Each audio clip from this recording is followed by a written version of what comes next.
Temu lagi di Hot Room, Bapak Maman Suherman, penulis. Ya, apakah pemilu sekarang ini berakhir damai karena masyarakat kita sudah semakin cerdas, atau karena banyak dipengaruhi oleh kaum milenial, generasi muda yang lebih objektif, terutama tidak tergoda oleh isu agama? Kalau dibilang makin cerdas, saya belum bisa bilang iya, karena rata-rata angka sekolah orang Indonesia itu masih 8,77 tahun di sekolah. Berarti rata-rata belum lulus SMP kalau kita lihat. Jadi masih banyak PR besar kita dalam dunia mencerdaskan kehidupan bangsa yang menjadi amanah. Tapi yang saya syukuri adalah kita tidak terganggu oleh isu agama. Bahkan kalau Bang Hotman lihat di media sosial, setelah pemilu dan masuk ke Ramadan, apa yang terjadi Bang Hotman? Takjil war terjadi, nonis-nonis, non-Islam, ayo kita rebut takjilnya orang Islam. Nggak terganggu kitanya, santai-santai aja. Karena dibawa damai oleh teman-teman. Jadi tidak terganggu di sisi itunya. Tapi bukan berarti kata Romo tadi, kita harus terlena dengan kondisi yang seperti ini. Karena jadi menurut Pak Maman, apa yang membuat pemilu 2024 berbeda dengan 2014-2019? Kita belajar dari peristiwa 2019 dan kita tidak mau dibuat retak oleh peristiwa-peristiwa seperti itu. Sehingga isu agama itu kemudian menjadi tidak laku lagi.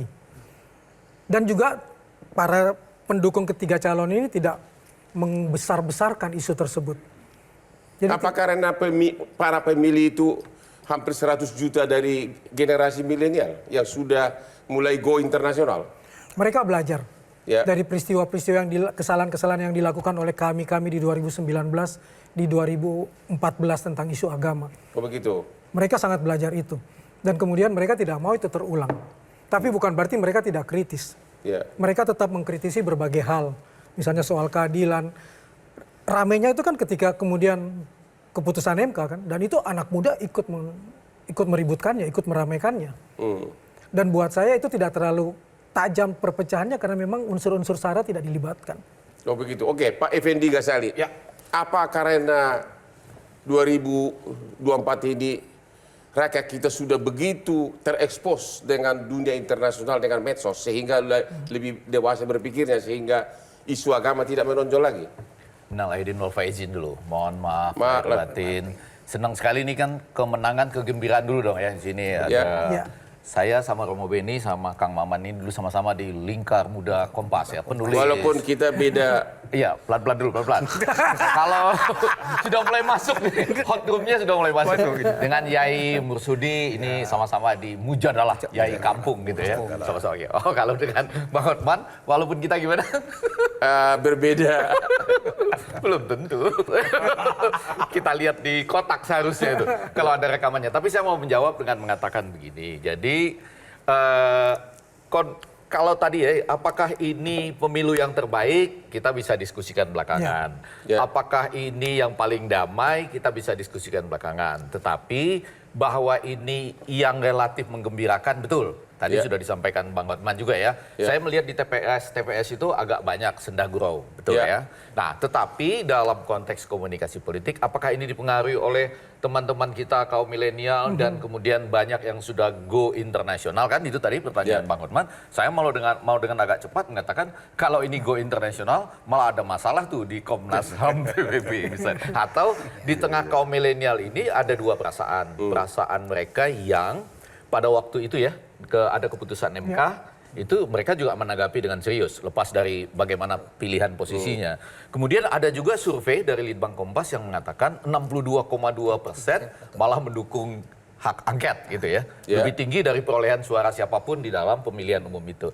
Jadi menarik untuk mengatakan di samping ada pendidikan rakyat kita yang relatif masih rendah, 72,5% kalau menurut saya data itu masih SMP, kurang lebih sekitar itu. Belum lulus SMP. Iya, tapi teman-teman milenial itu betul punya pengalaman internasional ya, banyak bergaul, memperbandingkan dengan negara-negara lain, ditambah dengan tadi ya, mungkin pengetahuan politiknya masih belajar. Saya tidak berani mengatakan di bawah atau di atas, masih belajar. Karena kalau kita tanya presidensial threshold aja, jangan-jangan mereka belum tahu. Tapi mereka seru melihat Bang Hotman di MK itu, mereka seru loh. Kenapa tuh? Iya, seru lah. Ya kegantengan gua atau apa? Ya, termasuk tuh para pemeran yang ada di MK.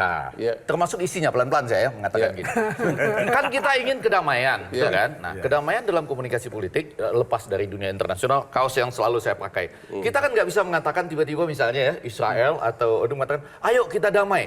Loh, orang-orang dunia akan mengatakan, sudah berapa korbannya? Korbannya puluhan ribu yang sudah menjadi korban kan? Kedamaian berarti juga keadilan, berarti juga empati. Sama dengan, saya mohon maaf nih, Bang Hotman, sekiranya kita ajak sekarang, ayo kita berdamai. Itu ya, Bang Hotman setuju kan? Kita berdamai.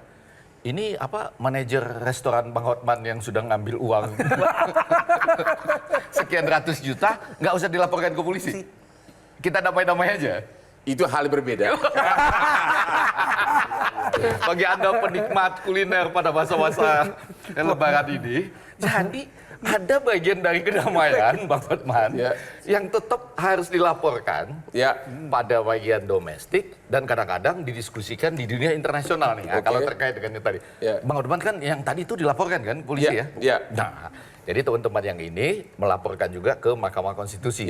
Saya setuju dengan mengatakan Bang Hotman tadi, Romo dan Yai sudah sepakat, Kang Maman juga, begitu hasilnya akan keluar pada tanggal 21 April, ya kita terima ya, asal diputuskan dengan dua hal tadi, keadilan yang mendasar dan empati. Saya membayangkan loh, Bang Hotman, ini saya yakin ya, habis ini siapapun yang menang presidennya, Bang Hotman ini adalah utusan khusus presiden bidang bantuan hukum untuk rakyat kecil. Itu udah pasti itu bayangan saya ya. Tapi terhadap Bang Hotman aja ada yang berani loh. Ada yang berani. Sama. Di pemilu yang begini rupa, masih ada yang berani. Nah karena itu mereka ke Mahkamah Konstitusi. Gitu aja Bang Hotman. Gitu ya. Begitu Bang. Jadi Anda setuju ada perubahan yang sangat fundamental perilaku rakyat kita di 2024 ini ya? Kalau basisnya agama, iya saya setuju. Karena rasanya kita sudah belajar dari 2 pemilu sebelumnya, ya. Karena itu kita mulai, lama-lama kan bangsa itu mengalami apa? Peningkatan peradaban ya, Romo ya, dalam konteks agama. Oke. Ya, gitu ya. Pak Maman, kalau selain soal isu agama, bagaimana dengan pemakaian medsos untuk hoax, fitnah, apa segala, menurun nggak di 2024? Tidak lebih menurun, sama-sama saja. Oh sama saja. Tapi kita makin dicerdaskan, kita bisa, anak-anak muda sekarang sudah bisa membedakan mana hoax, bahkan bisa membedakan mana black campaign, mana negatif campaign. Oh begitu. Jadi mereka tercerdaskan. Karena udah terbiasa, itu sudah tahu gitu ya. Mereka misalnya hari ini viral apa? Malam ini, beberapa waktu lalu lah, sebelum malam Lebaran. Yang paling tinggi, yang kasih angka like itu adalah ketika Bang Hotman berhadapan di ruang sidang dengan Refli Harun, tapi di luar pelukan dan ketawa-ketawa, misalnya kayak gitu. Mereka menikmati hal-hal seperti itu. Oh ada itu? Ada, udah tersebar. Mereka menikmati itu, tapi kemudian mereka tetap punya prinsip-prinsip yang juga tidak bisa diganggu, misalnya. Mereka tahu, mereka ingin mencari tahu kebenarannya. Mereka juga sadar bahwa Bang Hotman bisa seperti ini, tapi di pengadilan ya kita tetap menunggu keputusan yang seadil-adilnya, misalnya. Jadi memang kedewasaan rakyat terhadap hoax itu sudah sangat meningkat tinggi ya, sehingga tidak terlalu terpengaruh ya. Ada pengaruh tentang bagaimana pemerintah berusaha untuk mensosialisasikan 4 pilar literasi digital, salah satunya soal etik dan bagaimana mencari kebenaran. Itu menarik dan itu 25 juta penduduk sudah terpapar untuk memahami hal itu, untuk tidak sekedar menerima dan tidak mengutamakan jempol ada. Dan itu menurut saya ada pengaruhnya di sini. Jadi di media sosial, tapi juga kita harus sadar, media sosial kan bukan representasi dunia nyata. Kalau sekarang ini di dunia nyata gimana? Sudah damai belum? Masih banyak orang yang terkena dengan hoax ya.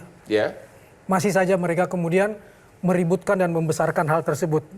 Ya itulah perkembangan di hari ini. Kita istirahat dulu setelah yang berikut ini.